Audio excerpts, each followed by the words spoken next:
Hello guys, आज करेंगे question number 5 जो कि मोस्ट इंपॉर्टेंट क्वेश्चन है। पेपर में 5 मार्क्स का ये क्वेश्चन आता है।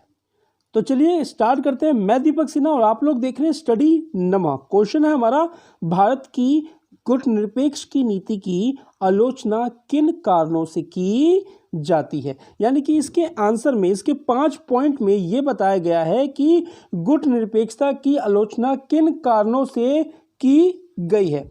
ध्यान से समझना बच्चों। पहला पॉइंट, यह तर्क दिया जाता है कि गुटनिरपेक्ष आंदोलन का जन्म दो ध्रुवता विश्व के समय हुआ ताकि नव स्वतंत्र देश किसी भी गुट में शामिल ना हो। अब विश्व एक ध्रुवीय है, अंततः इसकी कोई प्रासंगिकता नहीं है। स्टॉप। इस पॉइंट को प्लीज ध्यान से समझना। गुटनिरपेक्ष आंदोलन यानी कि गुटनिरपेक्ष का जन्म हुआ जब विश्व के अंदर दो ध्रुवता था, यानी कि अमेरिका और सोवियत संघ। तो नव स्वतंत्र देशों के सामने एक तीसरा विकल्प था, वो था गुटनिरपेक्ष। अब ये बात कही जा रही है कि अब वर्तमान में दो ध्रुवता तो है नहीं, विश्व में सिर्फ एक ही महाशक्ति है, वो है कि अमेरिका। इसलिए अब गुटनिरपेक्षता को कोई पसंद नहीं कर रहा, इसलिए अब विश्व में गुटनिरपेक्ष प्रासंगिक नहीं है। इस तर्क पर गुटनिरपेक्षता की आलोचना की जा रही है। आशा करता हूं आप लोग पॉइंट नंबर 1 समझ गए होंगे। पॉइंट नंबर 2, गुटनिरपेक्ष आंदोलन अपने उद्देश्य में सदस्य देशों में शांति व सद्भाव असफल रहा है क्योंकि यह इराक व कुवैत में खाड़ी युद्ध नहीं रोक पाया और ना ही युगोस्लाविया का विघटन जो उस समय हुआ। स्टॉप। इस पॉइंट में यह कहा जा रहा है कि गुट निरपेक्ष में शामिल देशों का एक अपना एजेंडा था। उन्होंने अपने एजेंडे में शांति, सद्भाव और तरह तरह के उद्देश्यों को पूरा करने के लिए बात कही थी, लेकिन गुटनिरपेक्षता में होने के बावजूद भी खाड़ी युद्ध हुआ, युगोस्लाविया का विघटन हुआ। इसलिए यह कहा जाता है कि अब गुटनिरपेक्ष प्रासंगिक नहीं है। दूसरा पॉइंट ये बोल रहा है। अब हम बात करते हैं पॉइंट नंबर 3 की। पॉइंट नंबर 3 है, भारत की गुटनिरपेक्षता की नीति को कुछ आलोचकों द्वारा अनियमित एवं सिद्धांतहीन कहा गया है।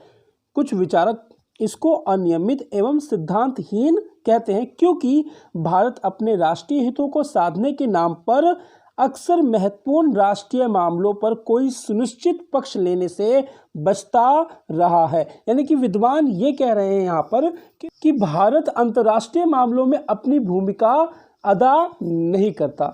हालांकि ऐसी बात बिल्कुल नहीं है, मगर विद्वानों की सोच है, वो कुछ भी सोचे, लेकिन भारत अपनी अहम भूमिका निभाता है।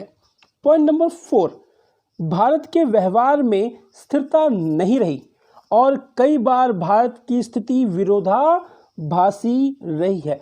स्टॉप। ध्यान समझना। अब भारत विरोधाभास क्यों नहीं रहेगा?